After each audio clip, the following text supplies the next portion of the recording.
morning. It is May 29th, 2013. My name is Liz Schwartz. I'm an artist, musician, free thinker, lover, peacemaker, actionist, visionist, you name it. I do it all. I just wanted to take a moment before I begin to address my listeners personally. I feel the need to say something before we start to ensure my listeners know what to expect and what they should be taking from this record. This record, in a lot of ways, was my journal. It allowed me to take my anger out in a productive, interesting, creative, in a lot of ways, new direction that most wouldn't attempt or try or even consider. But at the end of the day, each and every one of you can relate to this. You all have been hurt, abused, stepped on, taken advantage of, reamed through the dirt at least once in your life. It's time to stand up for what you believe in, whatever it may be. I can sit here and tell you that the fucking sky is blue all day long, but if you want to perceive it as green, I can't help you. So with that being said, this record isn't a joke.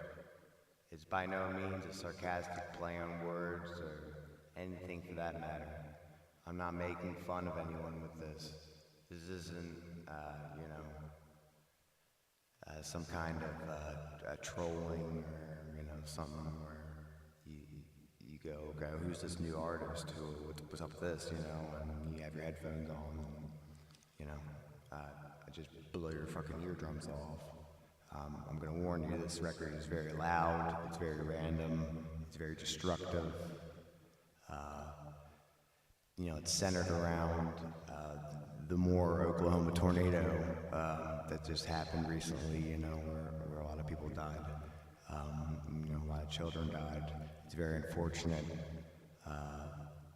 I think that we as a community and as a people have to, do something about this. I think that we need to, whether that's improve our system of, warning for tornadoes. We know a lot about weather, meteorologically speaking. We know, for example, that certain storms will be more severe than others, and we know that, during certain times of the year and in certain locations, like for example in Moore, Oklahoma, that, so the conditions can be, very, very favorable, and very drastic and unpredictable, and to a level of severity that, the chances of a very destructive, long-tracked, severe tornado, like the Moore, Oklahoma tornado that just recently happened, and the one that happened back in 1999, the chances are a little bit greater, than say another area like where I live in Delaware, where we don't have a lot of that sort of stuff, but we're not necessarily safe from that either. Look at the La Plata tornado, in 2003 or 4. That was an EF4, a multiple vortex tornado, and a few people died from that too. And that's just an example of that, no one is safe, and especially with, the way the environment is now and the conditions, with whatever is going on with, with global warming or whatever, changes the earth is going through, whether they're natural causes or ones that we've done, as an influence from human beings and, things we've left behind or, polluted or made worse or whatever. Whether this is a natural cause or whatever, that doesn't matter. The point is that, what we're seeing is we're seeing a lot more, more destructive hurricanes. They're doing more damage, and they're hitting locations that, aren't necessarily uncommon locations for hurricanes to hit, but it's more or less just, we've really built up on these locations that we shouldn't have, we're out on these barrier islands. There's these big cities like New Orleans, Miami, Tampa, Brownsville, a lot of these Houston, Galveston, look at,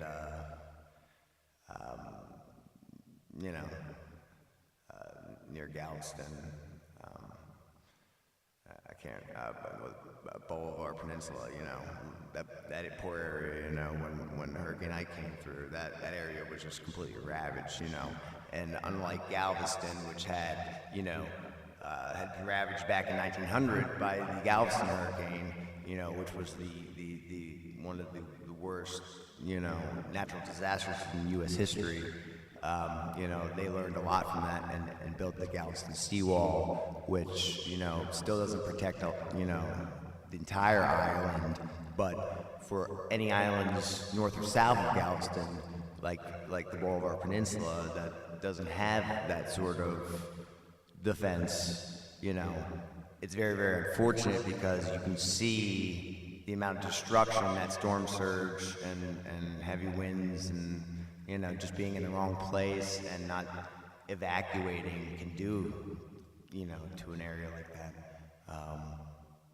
And it's usually, it ends up with people believe, that it's too late, it's a little too late, and they didn't realize it was going to be as bad as it actually was, or they weren't educated to a point where,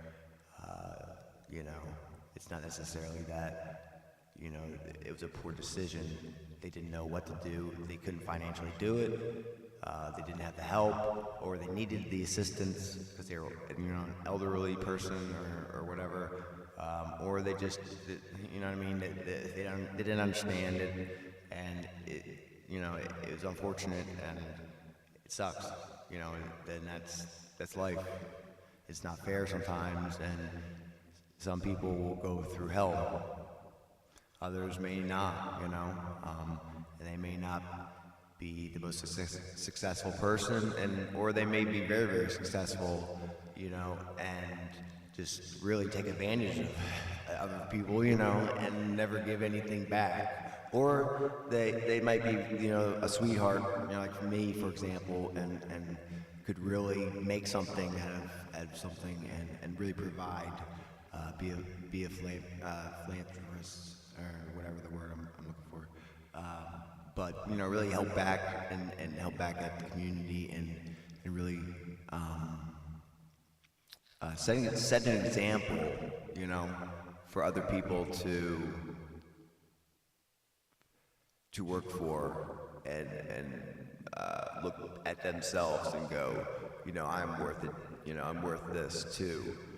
I want to, make something like this and, provide, and just have a successful life, and really prove a point, and, get a lot of people on your side, to get something accomplished, to get something done. So with that being said, with something like a hurricane, you have more time to evacuate, and there's, more plans in place for areas, for example, that, that are more, surge prone, or areas that are not safe areas to be in, so you can evacuate that area before you evacuate an area that may be in a little bit of a safer location, maybe that's more inland or away from the heaviest winds, or the most damaging surge, and they may just have a lot of flooding rain, so they just have to wait it out, or maybe there's some power outages, so as long as they're stocked up, they're okay. But they can control the evacuation plan, so that, when everybody's out on the road, there's certain people who don't need to be out on the road, blocking the flow, if they don't have to be, so they can get the people who really need to get away, who are not going to be in a good boat and not in a good area, in a very unsafe, environment when this thing hits. But with a tornado, you don't have that choice. A storm fires up very, very quickly in an area where, there's a lot of space for just one tornado, and the odds of it occurring in any one location, from any one storm, regardless of the severity of the storm and the successful, meteorological conditions that would have to occur for a very damaging long track tornado to do a lot of damage in an area that's very, very populated by people who maybe are not, who are a little bit more complacent or whatever have you, so that it's a really bad disaster. Like, for example, the Joplin tornado. A lot of people died from that tornado. I don't think we expected to have as many deaths as we did from the Joplin tornado, and that's an example of an area that not necessarily is not familiar with tornadoes. In fact, that area, gets more tornadoes than Tornado Alley. But the difference between Tornado Alley and Joplin, Missouri, is that, out in Kansas and Oklahoma, you have a lot of, rolling hills, farmland. You don't have a lot of trees.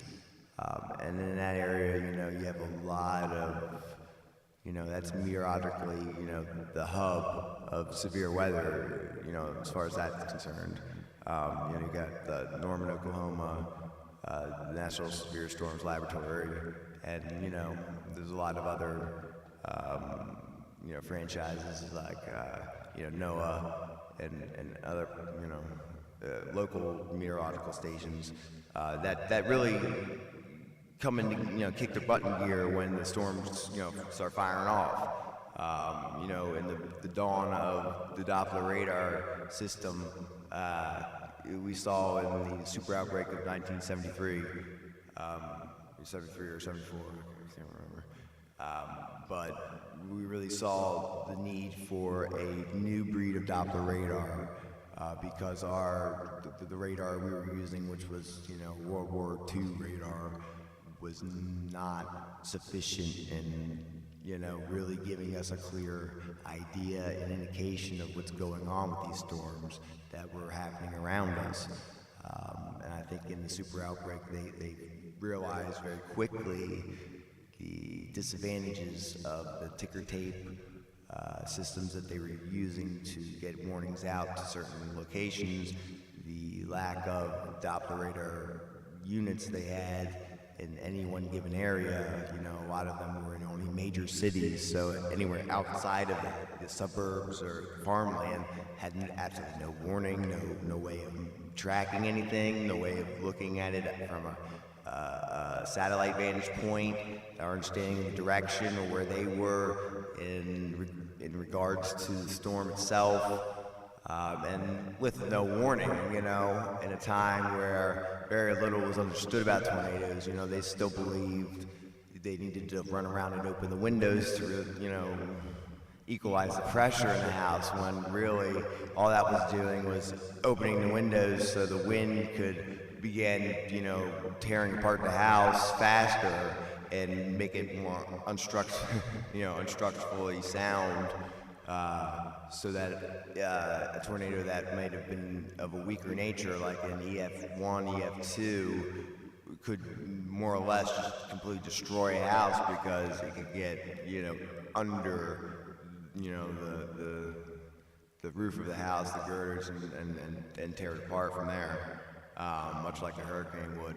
So, with that being said, I think they realized with their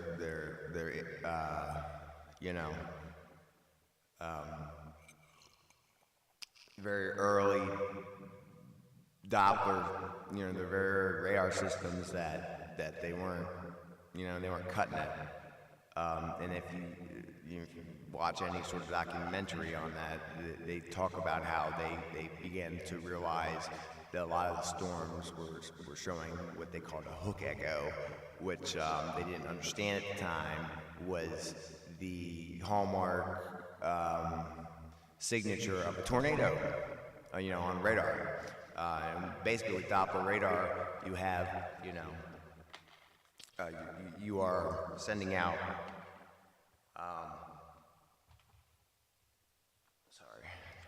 you're sending out Doppler signals into a storm, and they're hitting rain droplets, and it bounces back to the Doppler radar system, and that reads it as, a rain droplet. And from that, you can see how much, rain you're looking at in a cloud, and where it is, in terms of the location to that particular Doppler radar system. And recently, we've been able to, especially now with mobile radar units going into tornadoes and severe weather, we've actually been able to see the direction of the droplets now, the rain droplets, so we can see the direction that the winds are, flowing within a severe storm. And from that alone, we've learned that there's very, very little we actually know about tornadoes. We really don't know still why tornadoes form. We don't know exactly to what specifications the meteorological variables that come together on any given certain day is going to translate into a major outbreak of tornadoes, a major outbreak of long-track tornadoes, and a major outbreak of severe tornadoes, and why certain tornadoes are more severe than others, and why certain severe supercells will produce tornadoes, and some may never ever produce tornadoes, but may have more characteristical,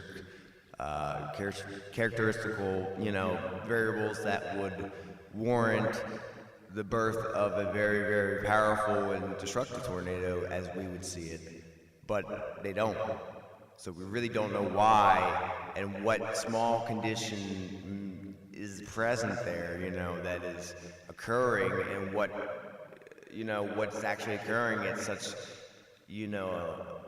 acute short time distance, with little warning and severity that happens almost out of the blue, and if we can figure that out alone, I think we can help improve our warning system, but we still have to completely rehaul, of the whole area, Tornado Alley, and, the Gulf states and all that jazz, with new warning sirens and systems that are, much more technologically advanced than what we have now. And on top of that, we have to develop a plan, for each area. What does that plan mean, and are you in an area that, you have a water table that, there isn't a lot of cellars because there's this, a lot of underground cellars for flood. What does that mean? Are they gonna, erect safe rooms in certain buildings, like libraries, schools, grocery stores, locations that were, malls where a lot of people would be, convenience stores, large,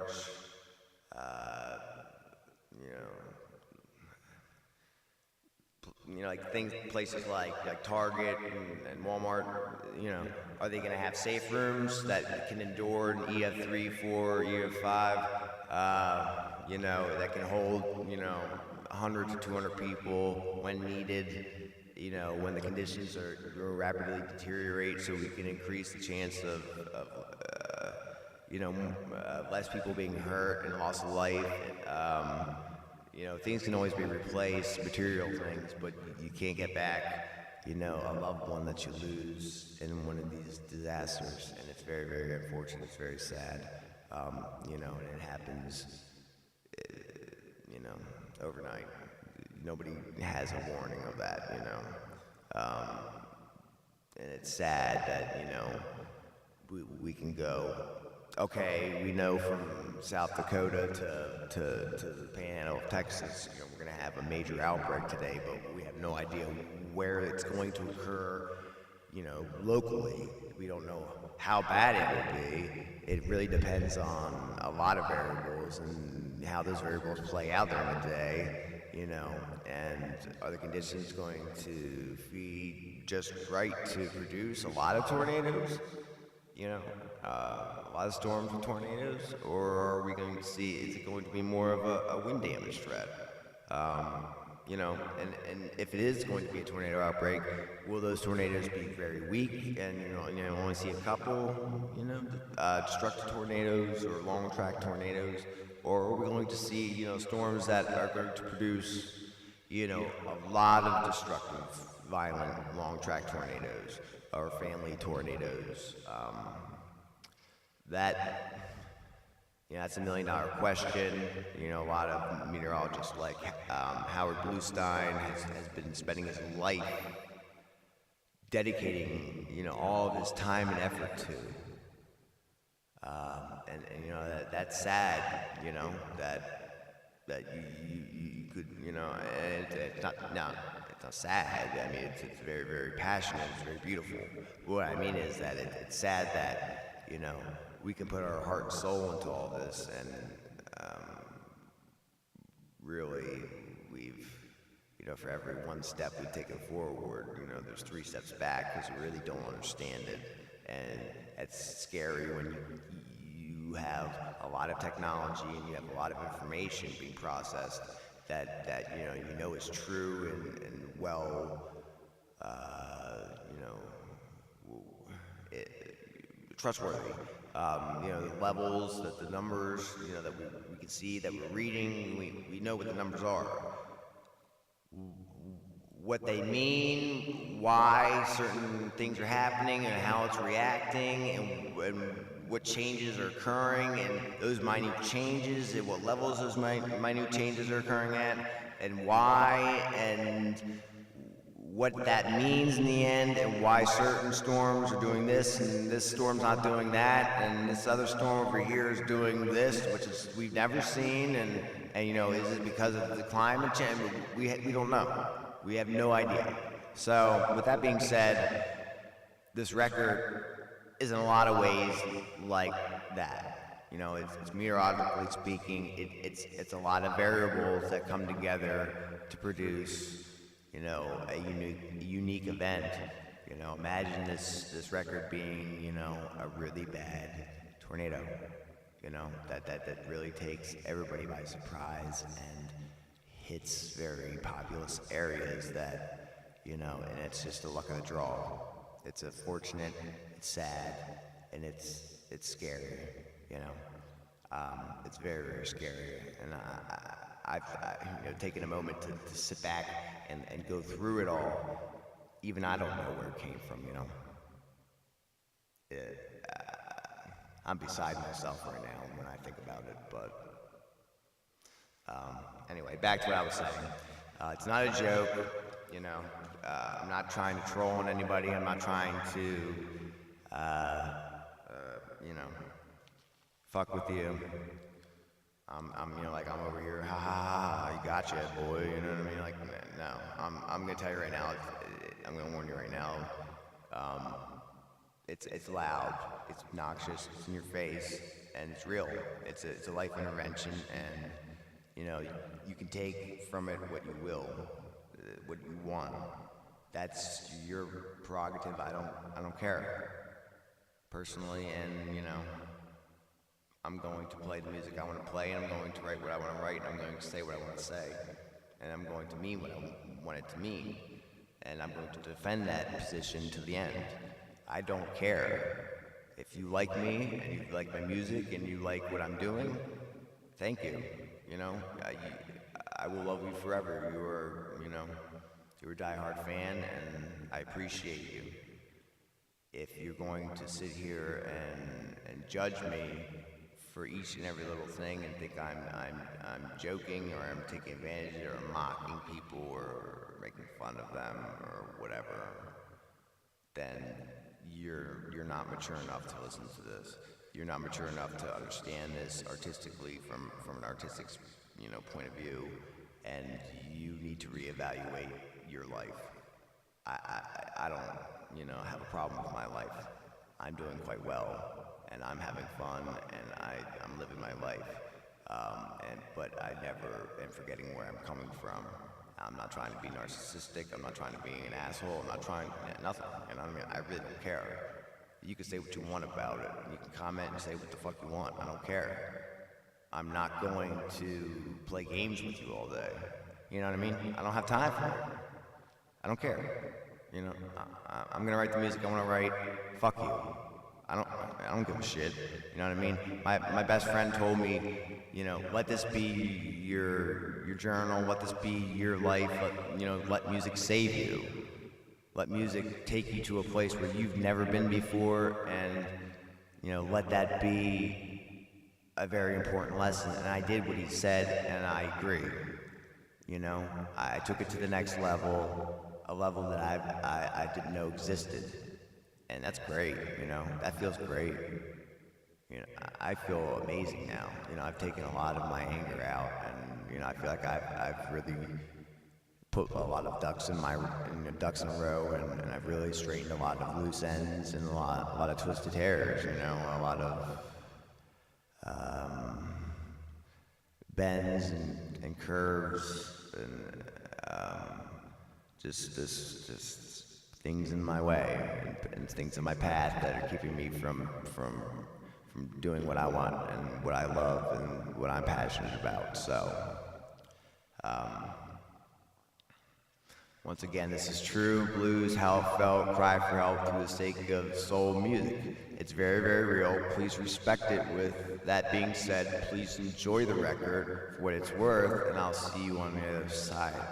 I love each and every one of you, and I mean that. Okay? So thank you. Thank you for your time. Thank you for listening, and I hope you enjoy it. And I hope that you will, remain into my music and what new things I have to offer.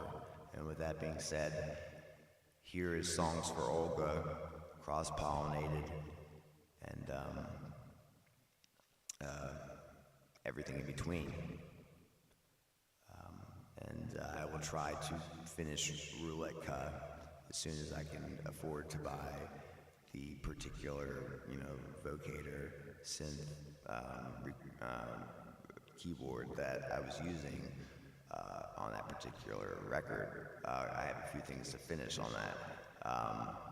It's interesting because I really don't know now which record I like the most. Both of them are very real, very passionate, and very unique in this world.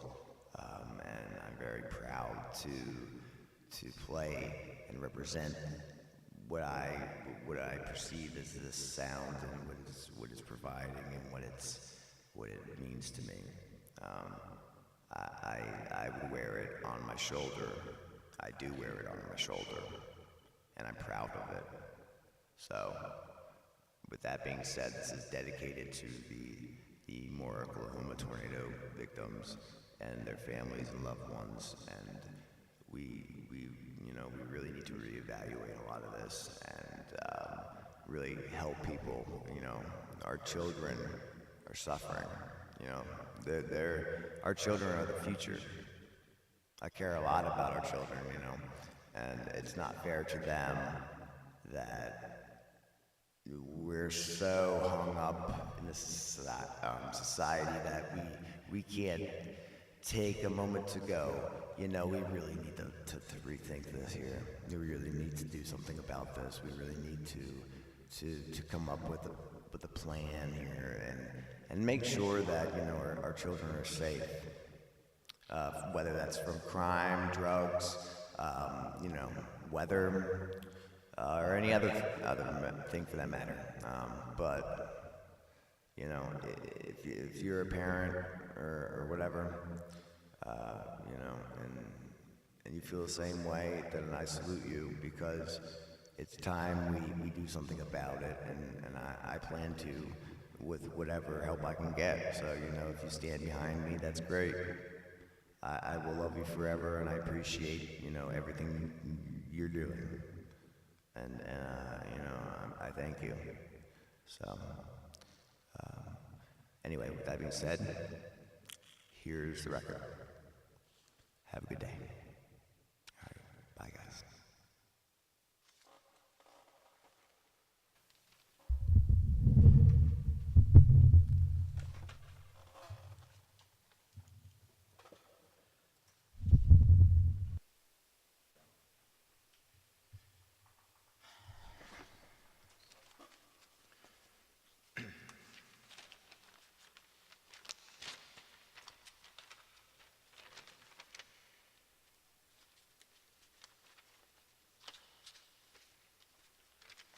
All right, guys, before the record begins, I want to do some thanking. I want to thank my family, my cousins and casual friends, Matt Myers, Jeff Myers, Steffi Holmes, Rob Tebow, Eric Savadar, Ayla Turner, Olga Brunsova Savadar, Scott Mumford, Rob Cologne, Galina Yakimova, Greg Reynolds, Tim Burson, Steve Bowen, Victoria Horn, Katie Becker, Sam Wilson, Caleb Hunter, Colleen Briner, Ron Hester, Ellie Zatseva, Lisa Leanne, Tanya Rain, Francis Rapucci, Mike Coffin, Tom Arrival, Storm Jarvis, Brams Rodriguez, Sarah Huffstickler, Sarah Haddier, Tierna Huff, Kim Morse, Mario Robles, Mark Hayden, Jack and Meg White, Kurt Cobain, Bradley Knoll, Jimi Hendrix, Jim Morrison, Janis Joplin, Freddie Mercury, Fiona Apple, Nora Jones, Judy Garland, Luke Doucette, Booker Washington, Elliott Smith. I also want to thank, just on the side here, any of the storm chasers and the meteorologists who were featured in this. Thank you for the storm tracking that you did and all the things that you provide every year for us weather-wise, and just keeping us ahead of the storm.